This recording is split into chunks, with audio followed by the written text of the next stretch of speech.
Marivaux, les fausses confidences, 1737. Présentation de l'auteur. Marivaux, de son vrai nom Pierre Carlet de Chamblin, est un dramaturge français du XVIIIe siècle, auteur de nombreuses comédies et de romans où s'entremêlent le thème de la séduction, de l'amour et de l'argent. En 1720, il devient l'auteur attitré des comédiens italiens installés à Paris et se spécialise dans le genre de la comédie sentimentale qui cherche à renouveler par une analyse en profondeur du sentiment amoureux et des rapports sociaux. Parmi ses pièces les plus célèbres, on citera Le jeu de l'amour et du hasard, 1730, et Les fausses confidences, 1737, d'où notre texte est extrait, mais aussi L'île des esclaves, 1725, qui annonce à distance la réflexion critique des Lumières. Dans Les fausses confidences, le dramaturge met en place un jeune homme de bonne famille, Dorante, qui entreprend de séduire Araminthe, riche veuve qui vient de l'engager comme intendant. Dorante, qui est totalement désargenté, est aidé dans ses projets par son ancien valet Dubois, qui déploie d'habiles stratagèmes pour tenter de rapprocher les deux jeunes gens. Le texte que nous étudions est extrait de la scène 14 de l'acte 1. Le passage fait partie de l'exposition de la pièce. Dubois, passé maître dans l'art du mensonge et de la manipulation, entreprend de faire l'éloge de son ancien maître, Dorante, auprès de sa nouvelle maîtresse, Araminthe. C'est l'occasion pour lui de briller par la parole et d'inventer un premier mensonge comique. Nous verrons ensuite en quoi réside la virtuosité comique de Dubois. Nous étudierons dans un premier temps la mise en place du piège tendu par Dubois, lignes 1 à 9, ainsi que le ressort de la jalousie qu'il fait jouer auprès d'Araminthe, lignes 9 à 15. Puis nous analyserons le récit de la fausse rencontre amoureuse entre Dorante et Araminthe, dans lequel le valet se met en place de façon comique, lignes 16 à 27. 1. La mise en place du piège tendu par Dubois, lignes 1 à 9. A. Une entame habile. Le texte débute de façon directe par la révélation surprenante de l'amour de Dorante pour sa maîtresse Araminthe, dont l'étonnement est souligné par la phrase d'ouverture « Moi, dis-tu », suivie d'une courte réplique de Dubois « Il vous adore », ligne 2, qui place d'emblée la conversation sur le terrain de l'amour et de la passion amoureuse. On remarque des formes d'exagération comique qui présentent Dorante comme un amoureux transi et passionné. Il y a 6 mois qui n'en vit point, ligne 2. Qui donnerait sa vie pour avoir le plaisir de vous contempler un instant, ligne 2 à 3. Vous ne croyerez pas jusqu'où va sa démence, ligne 6. Ces expressions sont relayées par une phrase au rythme binaire. Elle le ruine, elle lui coupe la gorge, ligne 6, qui montre la tendance du valet à exagérer dans son discours et utiliser des formules hyperboliques. Dubois fait également preuve d'une certaine habileté rhétorique en cherchant à impliquer Araminthe dans son discours, ligne 3. Vous avez dû voir qu'il a l'air enchanté quand il vous parle, provoquant ainsi la réponse d'Araminthe. Il y a bien quelques petites choses qui m'a paru extraordinaires, ligne 4. Araminthe reste cependant méfiante et même s'offusque de la révélation faite par Dubois, comme le montrent les interjections et le vocabulaire dépréciatif des lignes 4 à 5. Hé, juste ciel, le pauvre garçon de quoi s'avise-t-il ? Cette réaction condescendante et hautaine est ici attendue dans la mesure où Araminthe est la maîtresse de Dorante et que ce dernier est censé être son subordonné. Portrait valorisant de Dorante. Dubois profite de ce début pour faire également un portrait élogieux de Dorante en mettant en évidence ses qualités morales et physiques, comme le montre l'énumération des lignes 6 à 7. Il est bien fait d'une figure passable bien élevée et de bonne famille, mais il n'est pas riche. Les expressions bien fait et d'une figure passable soulignent la beauté physique de Dorante, déjà remarquée par Araminthe au début de la pièce, tandis que bien élevé et de bonne famille souligne sa droiture morale. Des projets de mariage avortés. De façon habile, enfin, Dubois introduit dans l'esprit d'Araminthe l'idée d'un mariage possible avec Dorante, malgré son peu de fortune, en lui inventant des parties possibles, de façon à piquer sa curiosité, lignes 7 à 9, et vous saurez qu'il n'a tenu qu'à lui d'épouser leur fille à elle-même. L'ironie de ce passage réside dans l'expression « lui faire sa fortune » qui peut se comprendre comme faire son bonheur par un mariage heureux mais aussi l'enrichir en faisant sa fortune. Le thème de l'argent est donc ici présent de façon sous-jacente.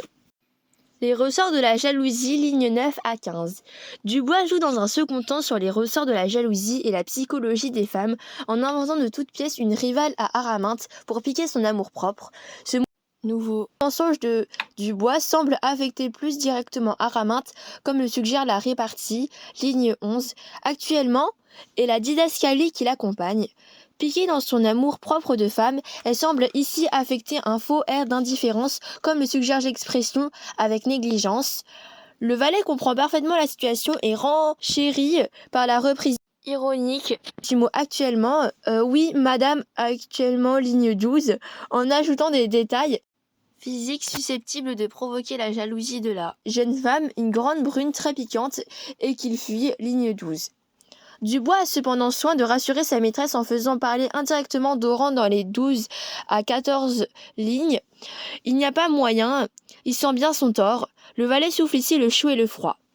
La réplique finale, cela est fâcheux, ligne 15, montre que le piège fonctionne à merveille puisqu'on peut interpréter cette phrase de deux façons différentes.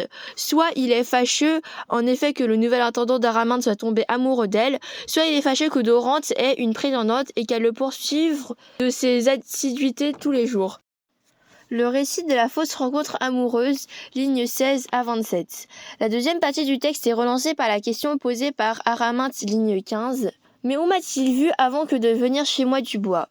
Elle est occupée par le récit de la fausse rencontre amoureuse entre Dorante et Araminthe, dans lequel Dubois se met en scène de façon comique.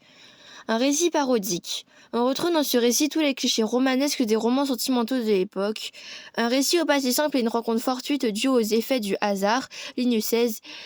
Hélas, madame, ce fut un jour que vous sortiez de l'opéra, qu'il perdit la raison.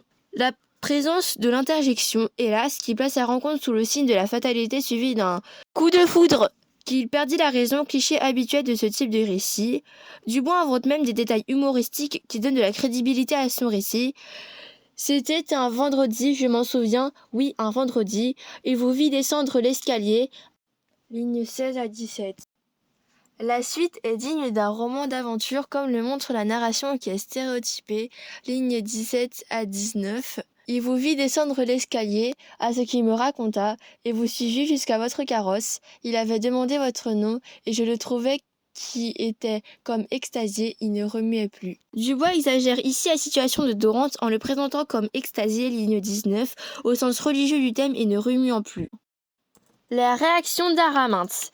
L'invraisemblance du récit inventé par Dubois est soulignée de façon humoristique par les répliques d'Araminthe qui s'exclament, lignes 20 et 27, « Quelle aventure ! Tu m'étonnes à un point !» Une mise en abîme. Le deuxième effet comique du passage réside dans l'effet de mise en abîme et de théâtre dans le théâtre, utilisé par Marivaux. En effet, Dubois donne l'impression de se mettre en scène dans son récit à la façon d'un comédien. L'emploi du discours direct rapportant les paroles du valet, ligne 21. Monsieur, point de nouvelles, il n'y avait personne au logis. L'invention de nouvelles péripéties rapportées à la manière de didascalie théâtrale, ligne 21 à 23. Jubot lui criait « Monsieur, point de nouvelles, il n'y avait personne au logis. » À la fin pourtant, il revint à lui avec un air égaré. Je le jetai dans une voiture et nous retournâmes à la maison. Les commentaires comiques de Dubois qui se donne le beau rôle d'un valet compatissant et aimable, ligne 23 à 25. J'espérais que cela se passerait car je l'aimais, c'est le meilleur maître. Point du tout, il n'y avait plus de ressources. Ce bon sens, cet esprit jovial, cette humeur charmante. Vous aviez tout expédié. Le comique de cette phrase réside dans tout l'emploi d'un rythme ternaire, insistant de nouveau sur les qualités de Dorante, ce bon sens, cet esprit jovial, cette humeur charmante, ligne 24. On note également la formule comique « vous aviez tout expédié » qui renvoie au parler des valets de comédie. Le récit, enfin, s'achève sur une phrase comique dans laquelle le valet se met en avant au même titre que son ancien maître, Dorante, ligne 25 à 26. Et dès le lendemain, nous ne fîmes plus tous deux, lui, que rêver à vous, que vous aimez, moi, des pieds depuis le matin jusqu'au soir où vous alliez. Conclusion, le texte se termine donc sur une pirouette théâtrale qui fait de ce faux récit de rencontre une scénette de type comique. Conclusion. Ainsi, Dubois fait preuve dans ce passage d'une grande virtuosité comique pour mettre en place la première étape de son piège, en obligeant Araminthe à s'intéresser au sort de Dorante. Cette première scène de confidence, ou plutôt de fausse confidence, sera suivie de beaucoup d'autres dans la pièce, ainsi que de multiples stratagèmes comiques, comme l'affaire du faux tableau dans l'acte 2, ou encore la fausse lettre d'Araminthe, dans laquelle la jeune femme tentera à son tour de rendre jaloux Dorante. On peut toutefois se demander si Dubois n'accepte pas dans ce passage son simple rôle de valet en manipulant à loisir les sentiments d'Araminthe comme il le fera plus tard de Dorante lui-même, compromettant ainsi en partie la moralité apparente de la pièce.